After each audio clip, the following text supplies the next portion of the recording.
네, 안녕하십니까. 영남대학교 일월인문학과 윤경혜입니다. 오늘은 조선시보 대구지구 북자우대 대연극회를 통해 본 1910년대 대구의 공연문화에 대해서 발표를 하겠습니다. 발표는 자료를 읽으면서 하도록 하겠습니다. 1915년 2월 2일 일본어 신문인 조선시보 3면에는 대구지구 발전 제2회 북자우대 대연극회 개회라는 광고가 3단에 걸쳐 크게 게재가 됩니다. 그 내용을 요약하면 대구지국 설립 11주년 기념 대연극회 개최, 작년 제1회 애독자우대 상연회에서 상연시 대만원을 이룬 1호화회에 출연 요청, 장소는 니시키자, 공연 제목은 12달, 사쿠라다 유키치, 그리고 미정, 이렇게 광고가 나갑니다. 이 연극은 2월 27일, 28일, 그리고 3월 1일까지 3일 동안 공연이 되었고, 공연이 끝난 이튿날까지 이 공연의 극장의 모습이라든가 공연 목록, 그리고 관람 열기 등에 대한 기사가 연속 게재되었습니다. 이 조선시보 대구지국의 이 연속 기사는 1910년대 중반 대구 소재 극장과 공연 내용, 그리고 연극의 진행 상황과 관람객의 반응 등을 상세히 전하고 있어서 당시 대구의 연극사와 공연문화, 그리고 생활사와 문화사 연구에 중요한 1차 자료를 제공해주고 있다고 생각합니다. 1910년대에 이미 근대적 체험 공간으로서의 극장이 지역에 자리 잡고 향유되었던 일상사가 조선시보에 자세히 수록되어 있는 것입니다. 이러한 기록을 일제강점기 근대 대구를 살아간 지역민의 그런 기억으로 되살려서 문화적 기억으로 보존될 수 있도록 발굴한다는 데 의의를 두고 조선시보의 대구지국 대연극회 기사를 살펴보도록 하겠습니다. 먼저 조선시보와 대구지국에 대해서 먼저 소개를 해드리도록 하겠습니다. 조선시보는 일본의 우익 정치의 결사인 구마모토 국권당의 기관지였던 그 큐슈 일일신문의 종군특파원이었던 아다치 겐조가 부산 상황이라는 신문을 인수해서 1894년 11월 조선시보라는 제보로 재창간한 일본어 신문입니다. 부산에 거점을 두고 경성, 인천, 대구, 원성, 구포 등 여러 곳에 국내 지국을 두었고, 또 만주의 안동현과 일본의 도쿄, 오사카에도 지국을 설치해서 운영하였습니다. 이렇게 여러 지국을 운영하였지만 대구를 중심으로 경북의 여러 소식을 전한 경북판을 발행할 만큼 대구지국은 이 부산에 이은 제2의 거점 역할을 했다고 볼 수가 있겠습니다. 조선시보 경북판은 당시 대구와 경북의 사건, 사고 등의 기사와 더불어서 잠업과 미국을 중심으로 한 농산물의 생산과 수입출 현황 등 당시의 상황을 시리즈로 기획하고 상세하게 보도하였습니다. 또한 광고란이 대단히 활성화되어 있어서 당시 상업경제의 흐름과 생활상을 추정해 볼 수 있는 중요한 자료를 제공해주고 있습니다. 문화면에서도 그 메이지기의 의고전주의 문학을 표방한 겐유샤의 동인을 이끌면서 쿤지키야샤라는 당대를 휩쓴 소설과 심파극을 만든 오자키 고의 주요 문화생이었던 야나가와 슈뇨나 오구리 후요, 그리고 마에다 쇼잔 등의 소설이 조선시보의 연재소설로 실려서 1910년 그리고 20년대 서구식 복장이나 수영복, 카페, 신여성, 여극 같은 그런 전통과 근대 대중문화가 혼재되어 있던 당시 일본 사회상을 잘 표현해주고 있습니다. 특히 이 콘지키 야샤는 이슬과 심순애로 유명한 이 장안몽의 원작이 되는 소설인데, 작가인 오자키 고요가 끝내지를 못하고 중간에 병사로 사망을 하게 됩니다. 그러자 이 제자인 오구리 후요가 끝까지 결말을 맺어서 속편을 발행을 하는데, 이게 대단히 일본에서 크게 히트를 치고 또 신파극으로 만들어지고 할 만큼 이 조선시보에 실린 이 소설들이 이 작가들의 대표작이라고는 할 수 없지만 작가들의 면만으로도 충분히 당시 독자들의 눈길을 끌만한 작가진이었다라고 할 수가 있겠습니다. 그리고 연예란을 보면 당시 연예인격이라고 할 수 있는 기녀들에 대한 소개와 더불어 각종 공연을 소개하고 있는데, 특히 1915년 대구지국의 독자우대 대구지국 대연극회가 지국의 개국을 기념하는 연극회임에도 불구하고 한 달에 걸쳐서 매일 광고를 크게 게재를 한 것으로 보아서 매우 중요한 문화행사였다라는 것을 짐작할 수 있겠습니다. 다음으로 이 공연이 개최되었던 니시키자와 1910년대 대구의 공연 문화에 대해서도 잠깐 소개를 해드리도록 하겠습니다. 1893년 일본인의 이주가 시작되면서부터 대구에는 내륙 도시임에도 불구하고 이른 시점부터 일본인의 정착이 이루어졌습니다. 이 개항장인 부산과의 연결성이 편리할 뿐만 아니라 먼저 조선으로 넘어온 일본인들에 의해서 선점이 됐던 경성이나 부산에 비해서 자리 잡기가 수월하다는 그런 이유에서였다고 합니다. 당시 대구의 인구수는 1915년에 조선인이 24,653명, 또 일본인이 7,948명이었고, 또 1920년이 되면 조선인이 32,451명, 또 일본인이 11,942명에 달할 정도로 큰 폭으로 증가를 하게 됩니다. 이 대구 거주 일본인의 증가는 대구에 일본 문화가 유입되는 요인으로 작용을 하게 되죠. 특히 일본인 거류지 형성과 더불어 오락기관을 증설할 필요성이 제기가 되는데 그 중심에 있던 것이 바로 유곽과 극장이었습니다. 1910년대를 전후해서 대구에 설립된 극장으로는 니시키자, 대구구락부, 칠성관, 대구자 등이 있고 이후에 조성관, 대송관, 또 만경관, 대구키네마구락부, 대구공예당 등이 잇따라 개관을 하였습니다. 대구 최초의 극장이라고 할 수 있는 이 니시키자는 1907년 3월 그 대구의 화웅여관과 부산의 요정인 화월의 주인인 나카무라 키이치가 개관을 해서 4월부터 영업을 개시하였습니다. 1910년대 초부터 대구에서는 이들 극장에서 연극과 심파극 등 다양한 행사와 공연들이 개최되기 시작합니다.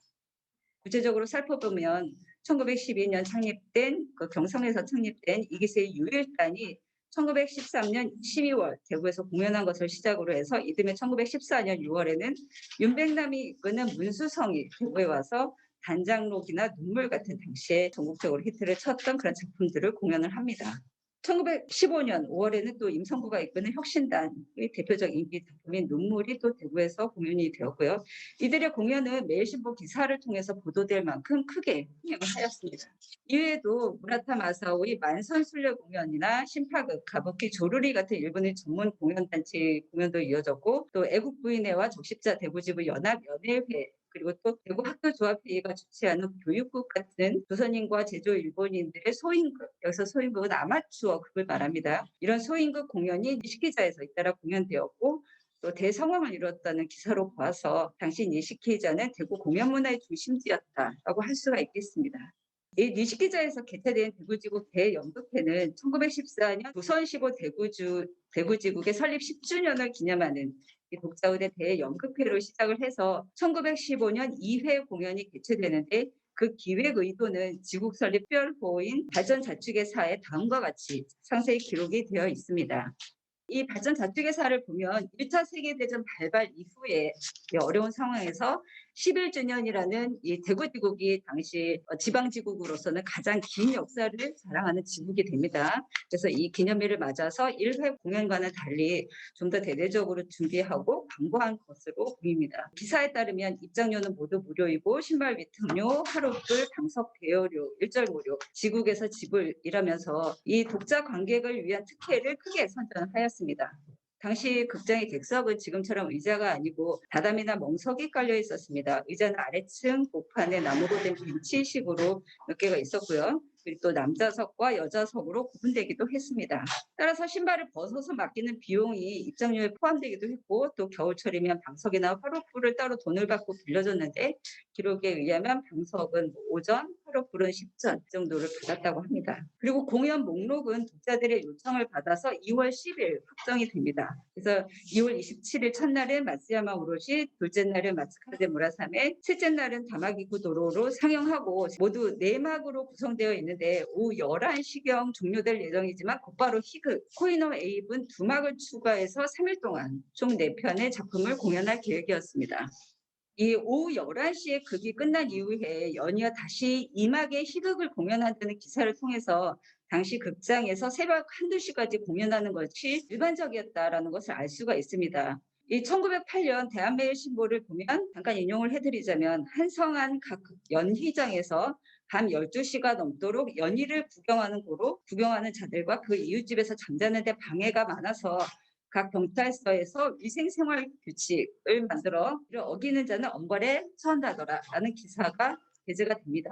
이것처럼 통관부는 1907년에 연극규칙이나 위생생활 규칙 등을 제정하고 또 풍속단속을 이유로 극장 공연 시간까지 단속을 하게 되는데 그럼에도 불구하고 밤 늦게까지 이어지는 공연 간섭은 1910년대까지 이어지고 있었던 것으로 보입니다.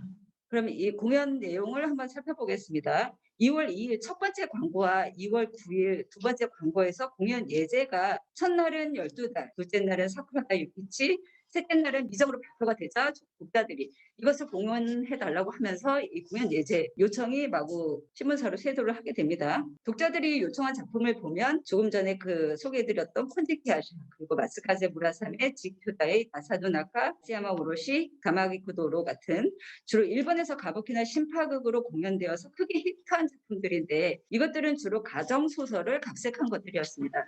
일본에서 가정소설의 기원은 조금 전에 소개해드렸던 것처럼 오자키고의 콘치키 아샤 그리고 도쿠토미 로쿠의 후토토기스로 보는 것이 일반적입니다. 가정소설의 정의는 가정을 소재로 한 것이 아니라 가정에서 단란하게 읽을 수 있는 읽을거리라는 의미입니다. 그렇기 때문에 그 소재와 내용에 제한적이었다고 볼 수가 있습니다. 그래서 당시 일본 주류 문학의 흐름이었던 신각소설이나 그 비참소설과는 달리 등장인물도 사회에서 가장 고통받던 하층민이 아니라 중산층 인물로 설정이 되어 있습니다.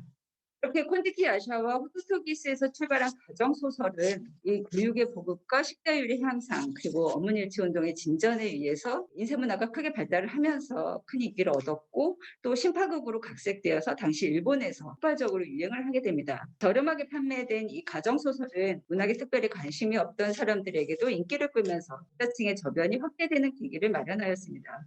소설에서 출발해서 신파극으로까지 이어진 일본의 가정소설은 1910년대 한국에도 유입이 됩니다. 매일신보를 중심으로 해서 번안이 되어서 쌍옥루, 장안몽이라든가 단장루, 또 정부원이라는 제목으로 매일신보에 번안돼서 연재가 됩니다. 특히 장안몽은 조금 전에 말씀드렸던 것처럼 신파극으로 각색되어서 큰 인기를 누리게 됩니다. 이러한 가정소설이나 신파극의 유행이 1915년 조선시보 대구지국 독자연극회의 작품 선정에도 크게 영향을 미쳤다라고 할 수가 있겠습니다.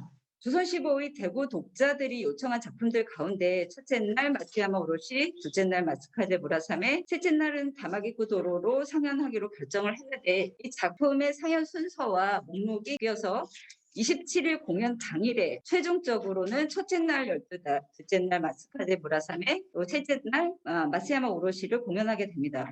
이렇게 공연 목록의 갑작스러운 변화가 변경이 가능했던 이유는 당시 신파극 공연이 완성된 대본을 바탕으로 정교하게 연출된 것이 아니라 대강의 줄거리를 가지고 배우들이 동작과 말을 맞춰서 연기하는 그런 쿠치다떼라는 형식으로 연기를 했기 때문입니다. 따라서 내용을 보다 잘 전달하기 위해서 단장이 개막 인사 중에 혹은 막과 막 사이에 줄거리를 설명해 주었고 또 얼마나 재미있게 줄거리를 소개하느냐에 따라서 당일 공연의 성패와 호응이 달라지기도 했습니다.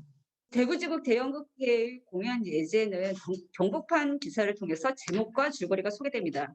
이 특징을 보면 이 세 작품이 모두 비련의 애사라든가 권선징악 또 여학생과 교사의 사랑 이야기를 담고 있어서 당시 가정소설에서 다루는 주요 주제에다가 관객의 흥미를 충족시키는 내용이어서 게다가 또 여기 서사를 이끌어 나간 등장인물의 수가 적어서 그 이로와회 이 공연을 떤 이로와회와 같은 아마추어 연극단이 공연하기에 용이한 작품들이었다라고 볼 수가 있겠습니다. 마지막으로 이 공연을 했던 소인극단 이로와회와 당시 대구 상공업자들의 후원 내역을 살펴보겠습니다. 대구지국 대연극회 공연은 이로와회가 담당을 하였습니다. 대구 양복상 유디 조직 이로와회라는 명칭으로 보아서 대구 지역 양복상 조합의 아마추어 연극단인 것으로 추정이 됩니다. 이 조선시보 기사에는 그 기술이 거의 전문 연극인도 만족할 수준이라고 거듭 극찬을 하면서 1914년 개최한 1회 연극회의 평가 성악에 힘입어 2회 연극회에도 공연을 요청한 것이라고 봐서 대구에 실력 있는 소인극단이었을 것으로 추정이 됩니다.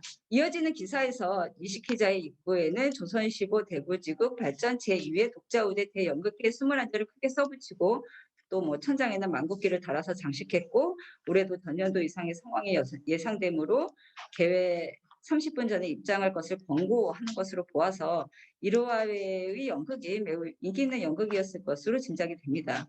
이렇게 개최된 대구지국 대연극회는 대구의 다양한 상공업자와 관료, 의사 등 당시 대구의 경제와 문화를 이끌었던 인물과 단체들의 기증이 이어지게 됩니다. 이 기증자 명단은 표 1에 보시면 2월 20일부터 3월 3일까지 5차례에 걸쳐서 게재되었고 모두 62명에 달합니다. 조선시보에 게재된 이 기증자 명단을 보면 대구에서 시작해서 경성은 물론 만주와 중국 등의 18개 점포를 전개하는 백화점으로 성장한 위나카이 오곡점, 또 니시키자의 설립자인 나카무라 키이치, 또 대구 제조 일본의 일세인 히자츠키 마스키치를 비롯해서 대구의 상공업자들, 자해의원, 대구구청, 그리고 대구상공회의소 등에서 기부가 이어져서 이 대구지국 독자우대 연극회의 그 위상이 짐작이 듭니다. 이와 같은 후원과 대대적인 광고에 힘입어서 공연 첫날인 2월 27일에는 6시에 시작하는 공연에 3시부터 입장객이 몰려서 4시에 200여 명에 이르고 개장 시각인 6시에는 입추의 여지도 없이 들어차는 대성황을 이루었다고 보도를 하게 됩니다. 공연이 모두 끝난 3월 2일까지 공연의 성공을 자축하는 기사와 관람평이 실리는 등 공연의 성공에 고무된 기사들을 찾아볼 수가 있습니다. 하지만 이 1916년 발간분이 11월 이전에 자료가 없고 또 1917년부터는 지국이 아닌 본사 창립 기념일에 맞춰서 기념식을 치르면서 이 대구 양곡상 유지조합의 소인극단 1화 외의 활동 내용을 더 이상 찾아볼 수가 없습니다. 이러한 대구지국 복자우대 대연극회는 1920년대 들어서면 동아일보와 조선일보 등 여러 신문들이 창간이 되면서 각 지방 지국에서 독자위안이라는 이름으로 지방에서 공연을 주최를 하거나 후원하는 등의 그런 활동으로 자리를 잡게 됩니다. 볼거리가 귀했던 당시에 언론사에서는 구독자를 유지하고 확보하는 수단으로 공연을 활용했던 것으로 추정을 할 수가 있습니다. 이 대구지국 대연극회라는 공연 하나만으로는 장기적인 공연이었고 또 아마추어 연극단의 공연이었다는 점에서 그 의의를 섣불리 단정하기는 물론 어렵습니다. 다만 이런 공연 문화가 지역의 공연 문화를 활성화시키고 대중적 오락의 제공에 기여했다라는 점은 분명하다고 할 수가 있겠습니다. 그리고 이러한 일본인 소인극단 공연 외에 1910년대 후반이 되면 지역 청년들이 중심이 된 그런 소인극단들이 또 잇따라 만들어지는데 이러한 신극단들의 공연 현황에 대한 연구를 위해서라도 당시에 한국어 신문이 경성을 중심으로 한 매일신보 외에는 거의 없었다는 점에서 당시 지역의 경제사 그리고 문화사 등 보다 폭넓은 연구를 위해 지역 일본어 신문의 한국의 번역이 아주 시급한 과제다라고 할 수 있을 것 같습니다. 이상으로 오늘 발표를 마치도록 하겠습니다.